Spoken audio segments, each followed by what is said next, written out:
안녕하세요. 고려대학교 산업경영공학부 DSB 연구실의 박경찬입니다. 오늘 영상은 CS294의 16번째 강의에 대한 영상입니다.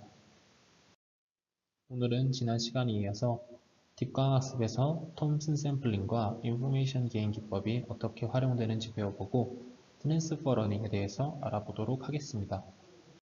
톰슨 샘플링은 모수의 분포를 가정하고 그 분포로부터 모수를 샘플링한 후 샘플링된 모수를 바탕으로 액션을 취하는 기법입니다.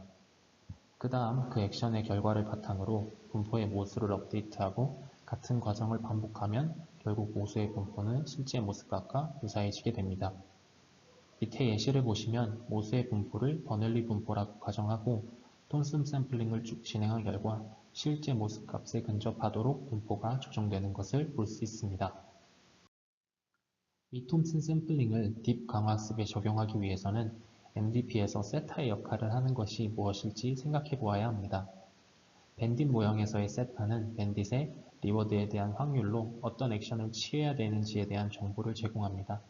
따라서 MDP에서 세타는 Q 펑션으로 정의하는 것이 적절합니다. 결국 딥 강화학습에서 톰슨 샘플링은 다음과 같은 과정을 통해 진행됩니다. Q펑션의 분포로부터 Q펑션을 추출하고 추출된 Q펑션에 따라 한 에피소드를 진행합니다. 그리고 그 에피소드의 결과에 따라서 Q펑션의 분포를 업데이트하는 것입니다. 그렇다면 우리는 어떻게 Q펑션에 대한 분포를 나타낼 수 있을까요? 여기에 바로 부트스트랩이라는 기법이 활용됩니다. 즉 주어진 데이터셋을 기반으로 복원 추출을 통해 n개의 데이터셋을 생성한 후 그 데이터를 가지고 n개의 Q 펑션을 만들어 그로부터 Q 펑션을 샘플링하는 것입니다. 딥과학습에서 쓰이는 유럴렛은 컴퓨테이셔널 코스트가 많이 들기 때문에 n개의 독립된 Q 펑션을 만들면 시간이 오래 걸릴 수 있습니다.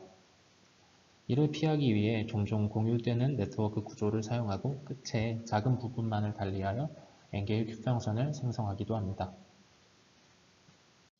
그렇다면 이런 부트스트랩에 기반한 톰슨 샘플링이 왜 잘 작동하는지 한번 생각해 보도록 하겠습니다.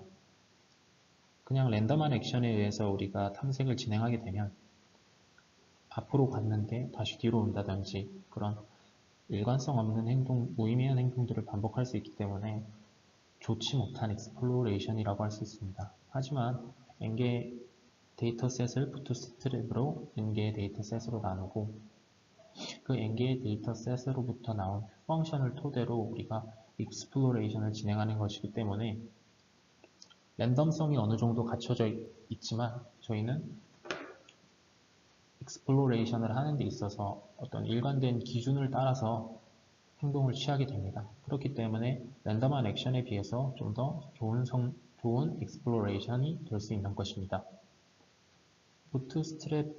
이런 부트스트랩에 기반한 톰슨 샘플링의 장점에 대해서 말씀드리면 오리지널 리워드 펑션이 이 톰슨 샘플링이 진행되는 데에 따라서 변하지 않고 고정되어 있다는 것입니다. 하지만 단점으로는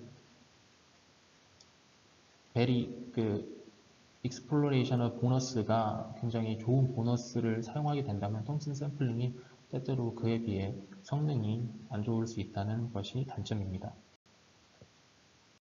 이제 인포메이션 게인에 대하여 알아보도록 하겠습니다. 인포메이션 게인을 딥과학습에 적용하기 위해서는 어떤 것에 대한 인포메이션 게인을 계산할지 먼저 고려해 보아야 합니다. 첫 번째 후보인 리워드 펑션은 좋은 후보가 될 수 없습니다.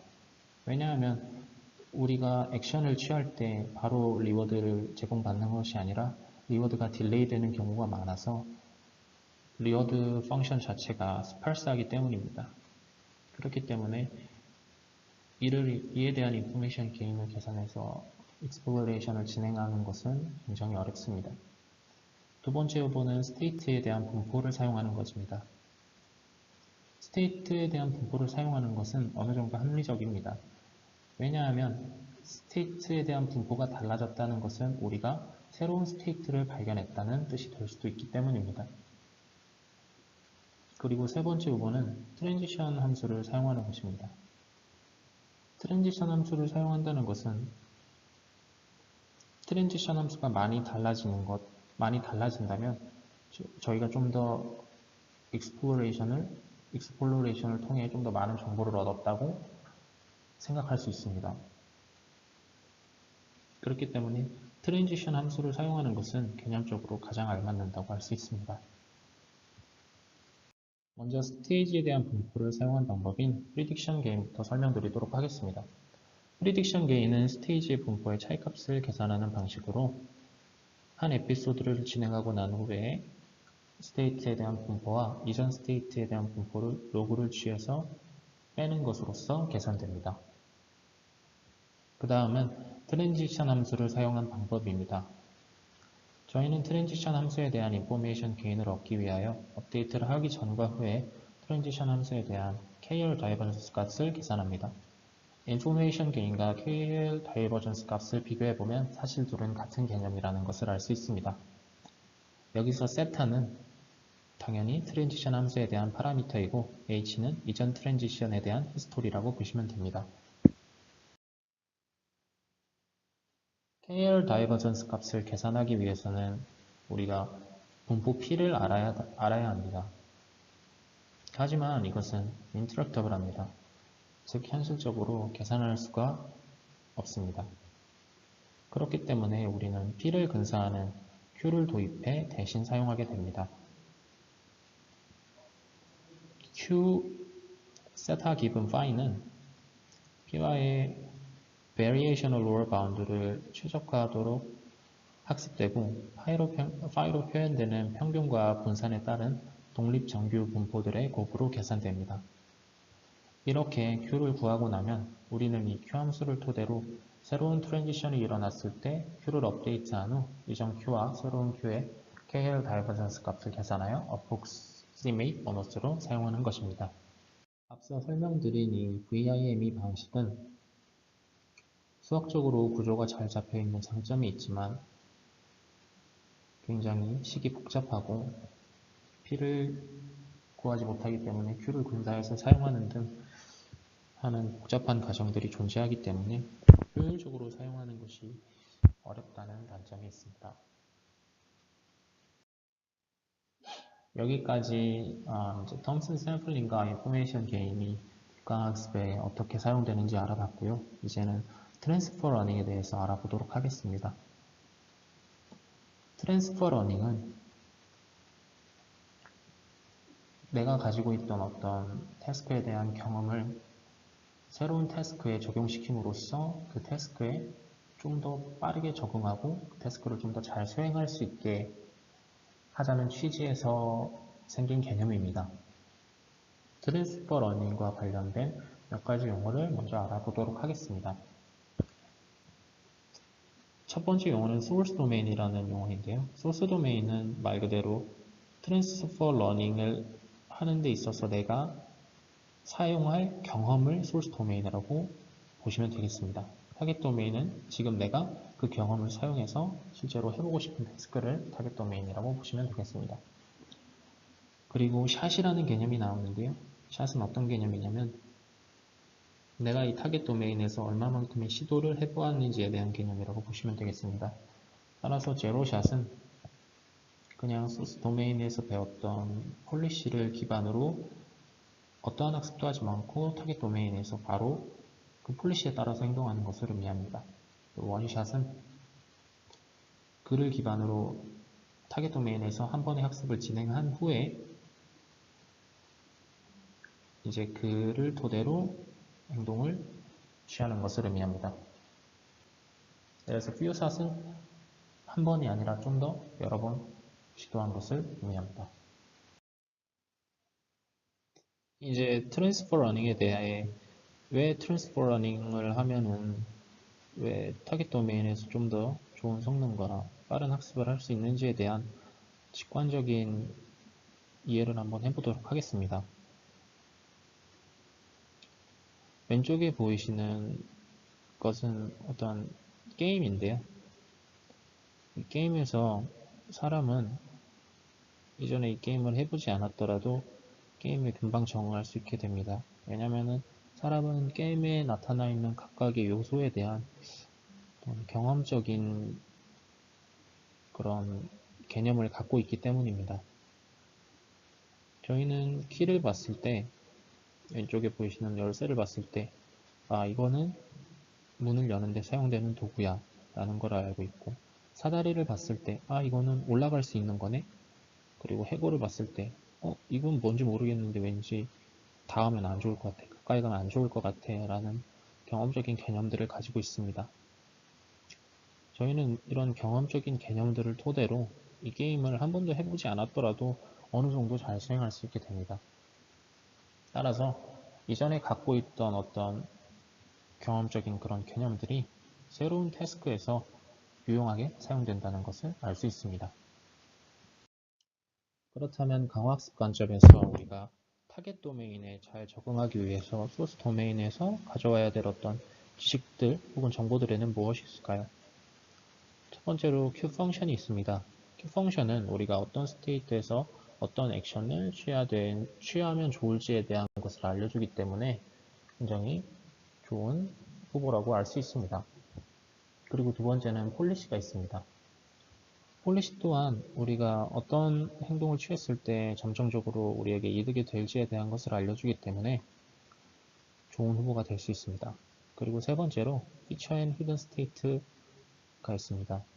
이는 저희에게 좋은 리프레젠테이션을 제공해 줄 수 있기 때문에 이 또한 소스 도메인에서 가져와야 될 지식의 후보로서 좋은 후보가 될 수 있습니다. 강의에서 이제 교수님께서 이 세 번째 부분을 과소평가하지 말라고 말씀하시는데 그 이유를 설명하기 위해서 리프레젠테이션 보틀렉이라는 개념을 소개합니다. 이 리프레젠테이션 보틀렉은 저희가 뒷강학습을 진행하는 데 있어서 폴리시를 학습하는 게 아니라 리프레젠테이션을 학습하는 데 많은 시간이 소요되는 것을 직관적으로 보여줍니다. 이를 실험하기 위해서 다음과 같은 실험을 설계했는데요. 어떤 것이냐면 강화학습에 대한 모든 트레이닝을 진행한 후에 그 트레이닝이 끝난 뉴럴넷에 대하여 그 폴리시에 해당하는 마지막 윗부분에 해당하는 뉴럴넷의 파라미터를 다시 초기화시킵니다. 그리고 다시 강화학습을 진행하는 것입니다. 그런 다음에 어떤 거를 하냐면 애초에 가장 처음부터 밑단에서부터 강화학습을 시작했을 때와 리프레젠테이션에 대한 러닝은 끝났지만 그 폴리시에 대한 부분을 다시 초기화하고 학습할 때 학습 시간의 차이를 비교하는 실험을 하게 되는 것입니다. 위에 보시는 그림은 그것을 그래프로 잘 나타내 주는데요. 빨간색이 바로 위에 폴리시에 대한 부분을 초기화하고 다시 학습을 진행한 경우라고 보시면 되겠습니다. 보시면 아시겠지만 그냥 아예 처음부터 딥강학습의 트레이닝을 진행하는 것보다 훨씬 더 빠른 속도로 트레이닝이 이루어지는 것을 보실 수 있습니다. 그래서 저 둘 간의 속도 차이가 representation 보틀렉이라고 보시면 되겠습니다. 저희는 오늘 트랜스퍼 러닝에 대해서 배울 건데 오늘 시간에는 포워드 트랜스퍼에 대해서만 배울 것입니다. 포워드 트랜스퍼는 소스 도메인이 한 개고 타겟 도메인도 한 개인 트랜스퍼 러닝을 의미합니다. 그래서 오늘은 포워드 트랜스퍼에 해당하는 세 가지에 대해서 한번 배워보도록 하겠습니다. 첫 번째는 try it and hope for the best라는 방법입니다. 이 방법은 그냥 단순하게 소스 도메인에서 학습했던 것을 바로 타겟 도메인에서 적용하는 방식입니다. 그냥 시도해보고 아 이게 좋겠지 라고 생각하는 아무것도 안 하는 방식이라고 부르기도 민망할 정도의 방식이라고 보시면 되겠습니다. 그리고 두 번째 방법은 파인 튜닝이라는 방법인데 이 방법은 저희가 그냥 일반적인 딥러닝에서 흔히 쓰는 방법입니다. 이런 파인 튜닝을 딥과학습에 적용하는 데는 사실 근데 몇 가지 어려운 점이 있습니다. 왜냐하면 이미지 인식 같은 경우에는 이미지 넷에 있는 여러 가지 다양한 이미지들이 소스 도메인으로서 굉장히 훌륭하게 역할을 수행할 수 있습니다. 그 이유는 굉장히 일반적으로 보편적으로 사용되는 많은 이미지들을 이미지 넷이 포함하고 있기 때문이죠. 하지만 딥과학습에서는 그런 이미지 넷과 같은 제너럴한 태스크가 없습니다. 보통 딥과학습에서는 어떤 피처들이 일반적이지 않고 폴리시나 밸류 펑션 같은 것들도 그 소스 도메인의 태스크에 좀 과하게 전문화되어 있기 때문입니다. 더군다나 디터미니스틱 MDP 상황에서는 옵티마 폴리시 또한 디터미니스틱 하기 때문에 새로운 타겟 도메인에 그 폴리시를 가져다 쓴다고 생각했을 때 익스플로레이션이 거의 일어나지 않고 그런 엔트로피가 낮은 폴리시는 새로운 타겟 도메인에서 잘 적용될 가능성이 적습니다. 이런 디터미니스틱한 MDP에서 학습된 디터미니스틱한 옵티멀 폴리시로 인해서 발생하는 문제점을 해결하기 위한 방법에는 파인튜닝 맥시멈 엔트로피 폴리시스라는 방법이 있습니다. 이 방법은 폴리시를 학습할 때 그냥 리워드 값만을 기준으로 학습하는 것이 아니라 폴리시의 엔트로피 값과 리워드 값의 합을 기준으로 폴리시를 학습하는 것을 의미합니다.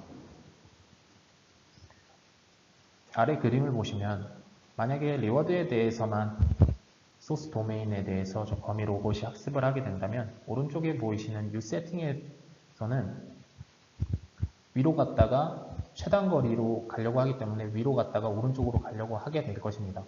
하지만 새로운 세팅에 대해서는 그 길목에 벽이 놓여져 있기 때문에 태스크를 분명히 실패할 것입니다. 하지만 저희가 소스 도메인에서 학습할 때 리워드와 폴리시의 엔트로피의 합을 기준으로 학습을 진행하게 되면 거미 로봇은 위로도 가는 것도 학습하고 아래로도 가는 것도 학습하게 되기 때문에 새로운 세팅에서 성공적으로 태스크를 수행할 수 있을 것입니다. 그래서 좀 더 로버스트한 트랜스퍼 러닝이 가능해지게 됩니다. 이 파인 튜닝은 앞서 살펴본 문제점 말고도 구조적으로 해결해야 될 문제점들이 몇 가지 있습니다. 그것이 뭐냐면 트랜스퍼 러닝을 하는 데 있어서 결국 저희는 뉴럴넷을 사용하게 될 텐데 이 뉴럴넷이라는 것이 결국에는 망이 깊으면 깊을수록 즉 사이즈가 크면 클수록 잘 작동하는 모델입니다. 하지만 우리가 파인 튜닝을 진행한다는 것은 결국에는 타겟 도메인에서는 적은 학습을 통해서 좋은 성능을 얻겠다는 말을 의미하는데 이 적은 양의 학습 데이터와 큰 사이즈의 뉴럴넷이 결합하게 되면 결국에는 오버피팅이 일어나게 됩니다. 그래서 이런 문제를 해결하기 위한 아이디어가 몇 가지 있습니다. 첫 번째 아이디어는 Fine-tune just a few layer라는 아이디어로 말 그대로 전체 레이어가 아닌 적은 수의 레이어만 다시 파인튠 하겠다는 것을 의미합니다. 이 아이디어에는 문제점이 있는데 첫 번째 문제점은 바로 표현력이 제한된다는 것입니다. 그리고 두 번째로는 큰 에러가 발생했을 때 그 에러에 대한 그레디언트가 뉴럴넷에 흐르게 되면 결국에는 저희가 소스 도메인에서 가져왔던 좋은 이니셜라이제이션이 다 지워질 수 있다는 단점이 있습니다. 그래서 이런 아이디어 1의 단점을 보완하기 위한 두 번째 아이디어로는 큰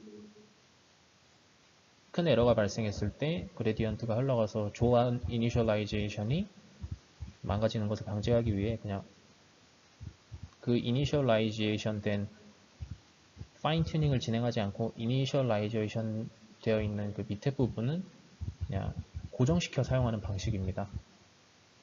하지만 이 방식은 오히려 그 아이디어 1의 첫 번째 문제인 표현력을 제한한다는 문제점을 더욱 강화시키는 효과를 낳을 수 있습니다. 그래서 이 프로그레시브 네트워크라는 구조를 사용하면 그 단점들을 둘 다 보완할 수 있습니다. 오른쪽 그림은 이 프로그레시브 네트워크 구조를 나타내고 있는데요. 회색 부분, 즉 소스 도메인에서 학습된 뉴럴넷의 파라미터들은 고정해서 사용하고요. 타겟 도메인에서 새롭게 파란색 부분에 해당하는 뉴럴넷을 만들어서 학습을 진행하는 것입니다. 소스 도메인에서 가져온 뉴럴넷의 파라미터인 회색 부분을 고정시켜 사용하기 때문에 그레디언트 에러가 크게 발생하여도 망가질 일이 없고요. 적은 레이어만 재학습하는 것이 아니라 좀 더 깊은 파란색 레이어를 만들어서 학습하기 때문에 표현력이 제한되는 것도 방지할 수 있습니다. 그래서 이 파인 튜닝을 통한 트랜스퍼 러닝이 실제로 얼마나 잘 작동하는지에 대한 실험 결과를 한번 보도록 하겠습니다. 베이스라인 1은 트랜스퍼 러닝을 진행하지 않고 타겟 도메인에서만 학습을 진행한 경우를 의미합니다. 따라서 이 베이스라인 1을 가지고 여러 파인 튜닝의 구조에 대해서 한번 비교해 보도록 하겠습니다. 베이스라인 2 같은 경우는 아이디어 2에 해당된다고 보시면 되고요. 베이스라인 3는 아이디어 1, 그리고 프로그레시브 넷이라고 표현된 것들은 프로그레시브 네트워크 구조를 사용한 것이라고 보시면 되겠습니다. 보시면 아시겠지만 베이스라인 2를 제외하고는 모두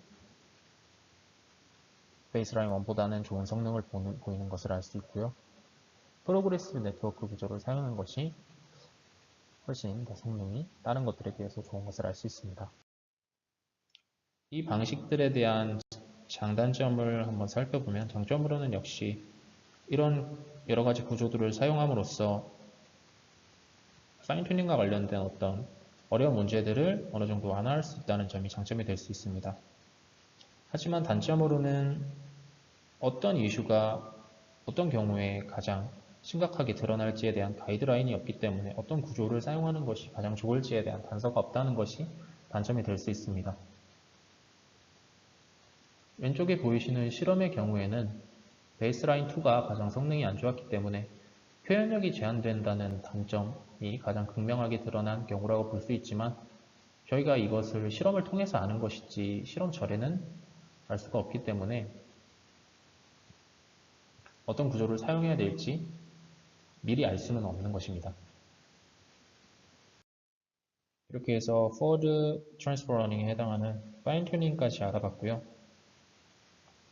마지막으로 Randomized Source Task Domain이라는 것에 대해서 간략하게 알아보고 마치도록 하겠습니다. 이 Randomized Source Task Domain은 다음 시간에 이어서 자세하게 설명할 예정입니다. Randomized Source Task Domain은 간단하게 설명하면 Source Task Domain을 하나만 두는 것이 아니라 여러 개 두는 것을 말합니다. 만약에 우리가 여러 개의 소스 도메인을 디자인해서 사용할 수 있다면 우리는 타겟 도메인에 있어서 좀 더 좋은 트랜스퍼 러닝을 진행할 수 있을 것입니다. 아래 그림을 보시면 골프채 같이 생긴 모형을 통해서 이제 소스 태스크와 타겟 태스크가 진행이 되게 되는데요.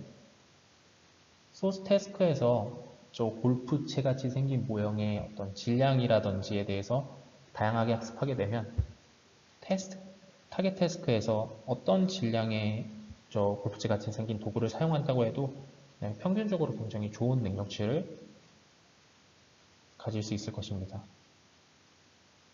이를 잘 나타내는 것이 오른쪽에 보이시는 그래프인데요. 자세히 보시면 만약에 소스 도메인에서 질량이 3인 것을 토대로 질량이 3인 어떤 저 굴부체 같이 생긴 물체를 토대로 소스 태스크에서 학습을 진행하게 되면 M이 3인 경우에만 퍼포먼스가 타겟 태스크에서 M이 3인 경우에만 퍼포먼스가 굉장히 낮고 나머지 경우에 굉장히 저조한 것을 볼 수 있습니다. M은 6으로 하면 역시 M은 6 근방에서 굉장히 좋은 성능을 보이고 M은 9로 하면 9로 갈수록 좋은 성능을 보이는 것을 알 수 있습니다. 하지만 소스 도메인에서 이 M은 3, 6, 9에 대해서 다양하게 학습을 진행하게 된다면 평균적으로 계속해서 좋은 성능을 낼 수 있을 겁니다. 이런 효과를 볼 수 있는 것이 바로 랜덤와이즈 소스 태스크 도메인이라는 개념입니다. 네, 오늘 강의는 여기서 마치고 다음 시간에 이 랜덤와이즈 소스 태스크 도메인과 또 트랜스퍼 러닝에 해당하는 다른 개념들에 대해서 더 자세하게 다뤄보도록 하겠습니다.